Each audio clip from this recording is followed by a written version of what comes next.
Hello friends, picture this. Over the past week, the number of infection cases has surged dramatically, prompting authorities worldwide to urge people to stay in hiding. Though the source of the virus remains unknown, scientists suspect that contact with an infected person leads to a fatal outcome. Fear has gripped the globe, and survival has become a desperate game. A young couple, Ethan and his girlfriend, flee the city in search of a safer place, only to crash their car. It's not until dawn that Ethan regains consciousness, but the impact has left him with amnesia. His mind is a blank slate, pierced only by fleeting flashes of what happened. On the cast encasing his arm, he sees a name, Emma. It dawns on him that a girl was with him, and he must find her. Instinct drives him forward, where memory fails. He stumbles into a small settlement, eerily devoid of life. Faded military notices hang everywhere, weathered and peeling.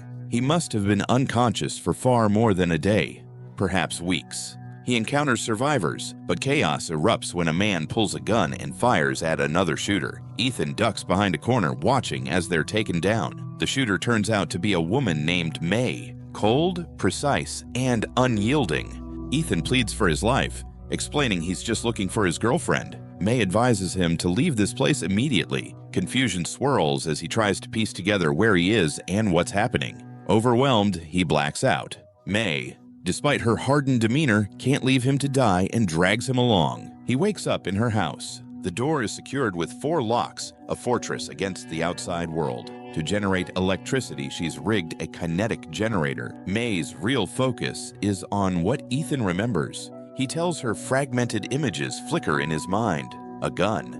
A man.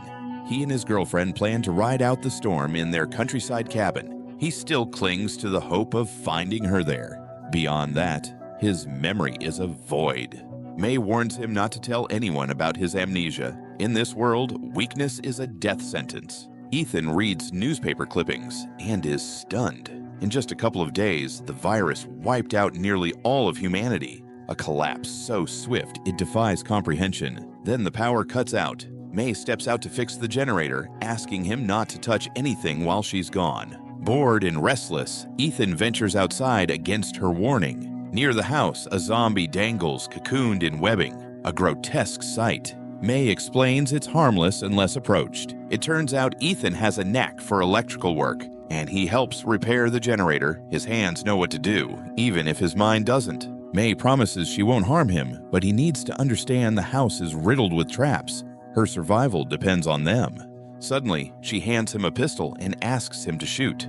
Ethan refuses, a choice that saves his life. The red markings mean death. It was another trap, and firing would have killed him instantly. After dinner, Ethan prepares to leave in search of his girlfriend. May asks him to stay a little longer and help around the house. By now, the sun has set. Going outside at night is far riskier than during the day. The webbed zombie is the least of his worries. Ethan weighs his options and decides to take the chance. He grabs a crowbar, steals a car, and sets off into the darkness. Exhaustion catches up with him. He didn't account for how tired he was, and he nearly veers off the road. A man appears before his eyes, urging him to wake up. He shakes it off, pressing on.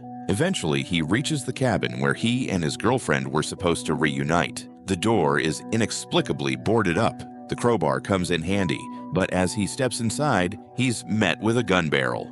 Jolene and Sam, 2 survivors, demand he leave. Their tense exchange is interrupted by guttural growls. A plant-covered zombie lurches toward them. They team up to push it back, but the creature is relentless, its strength unnerving. The zombie smashes through the door with ease. Jolene drops her gun in a panic. Ethan tries to help, but it's unloaded. A hammer proves more effective, landing a solid blow. Later, he spots the same zombie roaming nearby and can't fathom how it's possible. He crushed its skull, or so he thought.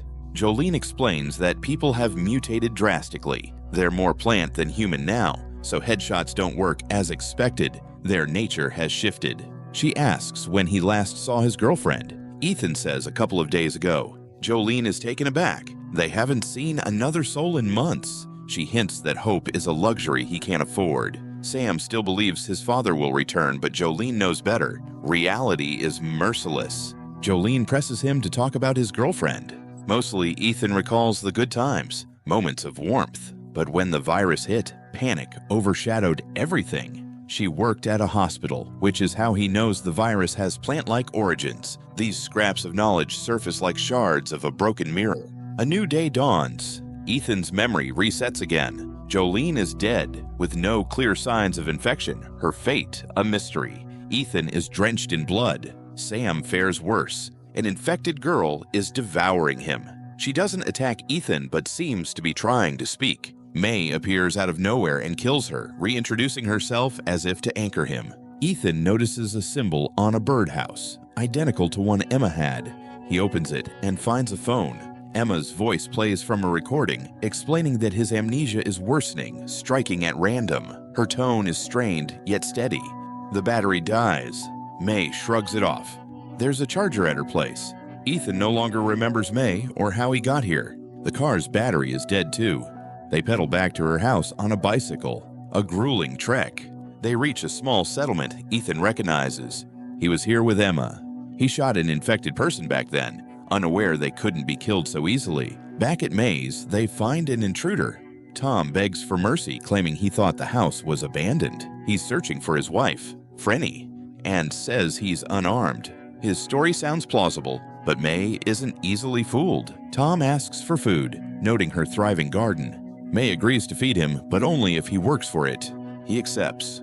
While working, Tom excuses himself to the bathroom and grabs a hidden gun. His true intentions start to surface.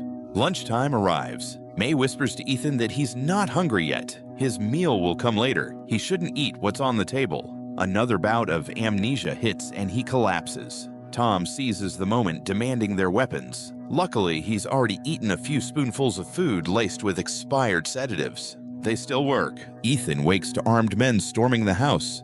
They're after Tom. After subduing May, Tom suggests searching the place, taking Ethan along. He's convinced his wife was here and evidence remains. He warns Ethan not to trust May. She's not who she seems.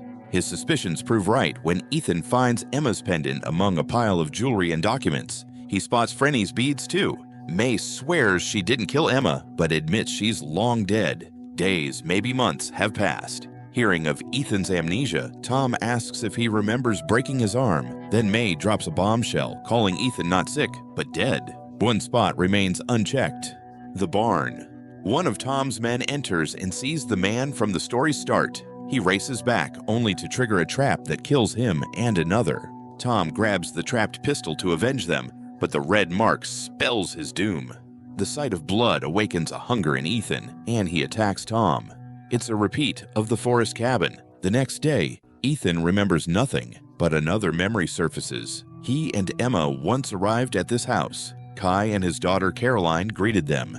After confirming they weren't infected, Kai let them stay. Inside, Ethan kept tugging at his cast, but Emma begged him to leave it, her voice tinged with fear. Caroline interrupted, announcing dinner. Back in the present, Ethan notices the heart on his cast has changed color. May admits the red markers ran out, and there's no time to explain. He's hungry again. He recalls a zombie biting him at a gas station. Eating slows the transformation. The same happened with the man at the station. He tried to explain, but Emma emptied her clip into him. Terror overruled reason. The story flashes back. Kai ordered everyone outside. He didn't know all the infection signs, but Ethan seemed off. Too tired. Most might overlook it, but not Kai. Too late. Ethan lost control and lunged at the girls. A fight erupted. Kai slashed Emma's face, but she grabbed a gun and ended him. Ethan realizes May is Emma. Since that day, she's been trapping people. Her medical training let her ration them to keep Ethan alive, or undead. As long as he fed, he stayed youthful. Only his memory faltered, betraying him repeatedly. For a while, it was perfect. An endless honeymoon. Weeks turned to years, and he stopped recognizing her. Emma took the name May. Sometimes Ethan saw through it, but less often as time wore on. He calls himself a monster, yet every attempt to end it fails. Then Emma had an idea. Why not join him? She stokes his hunger, and after their meal, she transforms too. The film ends there. Their twisted eternity begins.